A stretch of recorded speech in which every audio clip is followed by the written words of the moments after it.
மலை అలాగే மோகன பிரியா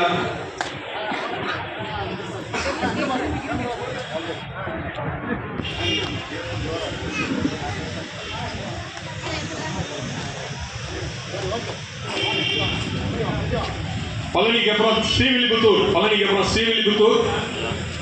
வந்துருங்க அப்படியே முன்னாடி வந்துருங்க ஸ்ரீவில்லிபுத்தூர் போங்க லைனா போங்க ஸ்ரீவில்லிபுத்தூர் அருப்புக்கோட்டை ரெண்டுமே சேர்ந்து வந்துடலாம் அடுத்து பழனிக்கு அப்புறம்